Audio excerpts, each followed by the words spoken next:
गरीब, युवा, अन्नदाता और नारी, इनको ध्यान रख करके इस बजट में अगर आप मुख्य रूप से देखेंगे तो विशेष फोकस है कि कृषि, एमएसएमई, निवेश और निर्यात, ये विकसित इंजन के 4 पॉइंट हैं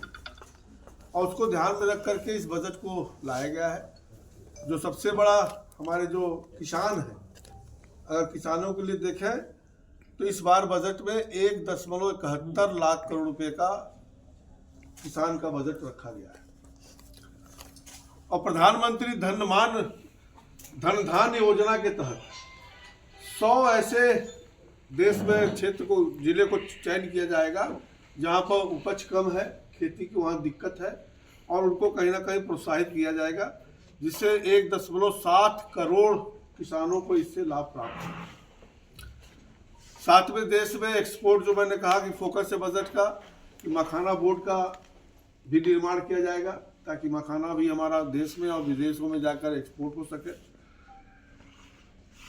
अगर देखें तो जो देश में हमारी यूरिया कभी हमें इंपोर्ट करना पड़ता है, कई यूरिया कंपनी फैक्ट्रियां हमारी बंद थी, गोरखपुर कारखाना उसमें चालू किया। इस बजट में अभी 12 लाख मीट्रिक टन का उत्पादन वाला यूरिया खाद जो आसाम में था, उसको भी बजट में सम्मिलित किया गया, उसको चालू कराने के लिए बजट मुहैया कराई गई। किसान का जो 3 लाख रुपए का केसीसी का कार्ड हुआ करता था, लोन का सीमा, उसको बढ़ा करके 5 लाख किया गया ताकि किसान और अधिक अपने जरूरत के हिसाब से बैंक से लोन लेकर के अपना काम धाम चला सके। दलहन और तिलहन, जहां पर हम अभी इंपोर्ट पर निर्भर हैं, उसको भी प्रोत्साहन देने के लिए इस बजट में कहीं ना कहीं प्रावधान किया गया है। साथ ही साथ अगर महिलाओं के लिए देखें तो इस बजट में 8.86% पूरे बजट का हिस्सा महिलाओं को दिया गया है, जो कि लगभग 4.49 लाख करोड़ रुपया आता है, वो महिलाओं के विकास के लिए कहीं ना कहीं खर्च किया जाएगा। पहली बार महिला उद्यमियों, जो पहली बार महिला उद्यमियां बनने जा रही हैं, उनको 2 करोड़ रुपए का कोलेक्टर फ्री लोन देने का व्यवस्था इस बजट में हम लोगों ने बनाया है। साथ ही साथ अगर देखें तो आंगनबाड़ी को भी सक्षम बनाने के लिए बनाया गया है आंगनबाड़ी 2.0 में, जिसमें 1 करोड़ गर्भवती महिला और पूर्वोत्तर क्षेत्र के 20 लाख किशोरियों को पोषण का सुविधा व्यवस्था सरकार कराने जा रही है। बजट में महिलाओं और बच्चियों के स्वास्थ्य के अतिरिक्त उनके स्किलिंग और उद्यमिता को बढ़ाने देने का फोकस किया गया, ताकि उनको ट्रेन किया जाए, स्किल किया जाए, ताकि वो आगे बढ़ सके और उद्यमिता, उनको लोन उनकी बैंक से सुविधा दे करके किया जाए ताकि वो एक अपने काम में आए, ताकि देश विकसित भारत में, जब विकसित भारत बने तो उसमें 70% हिस्सेदारी हमारी माताओं बहनों का, महिलाओं का उसमें हो, इसको भी फोकस करने का काम किया गया है। युवाओं के लिए तमाम योजना लेकर के हम लेकर आए हैं कि पीएम रिसर्च फेलोशिप,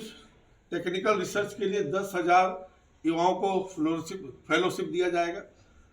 वहीं पर प्राइवेट सेक्टर में रिसर्च को बढ़ावा देने के लिए 20,000 करोड़ की भी व्यवस्था किया गया, ताकि रिसर्च एंड डेवलपमेंट में लोग आगे बढ़े। जो कि गिग वर्कर होते हैं, गिग वर्कर जो इस समय लगभग देश में करीब 1 करोड़ से ज़्यादा गिग वर्कर हैं, जो ये जोमेटो का लेकर के जाते हैं, उनकी भी चिंता हमारी सरकार ने इस बजट में करने का काम किया है।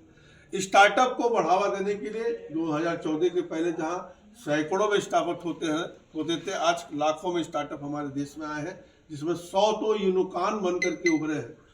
और इस बार उसमें 10,000 करोड़ का बजट रखा गया है कि स्टार्टअप को और हमारे बच्चे उसमें और आगे नया काम कर सके। वहीं पर 1,000 मेडिकल सीट 2026 तक और डेवलप हो जाए, इसके लिए व्यवस्था इस बजट में पहले से बढ़ा करके किया गया है। लेदर इंडस्ट्रीज के लिए एक बड़ा विशेष फोकस किया गया है कि 22 लाख, जिसमें 22 लाख रोजगार और 1.1 लाख करोड़ का एक्सपोर्ट का अनुमान लगाया गया है कि इस सेक्टर के तहत 1 लाख से ज़्यादा करोड़ का एक्सपोर्ट हम लोग कर पाएंगे।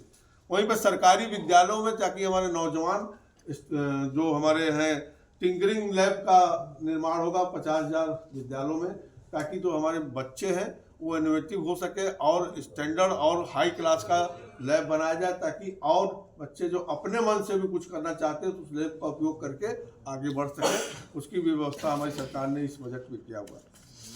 अगर आप देखें तो आर्टिफिशियल इंटेलिजेंस का युग आ रहा है, उस पर भी एक ठीक ठाक बजट हमारी सरकार ने देने का काम किया है। एमएसएमई उद्योग को, जो कि देश में सबसे ज्यादा रोजगार सृजित करता है, एमएसएमई को विशेष रूप से बहुत ज्यादा बढ़ावा दिया गया है। जो पहले उनका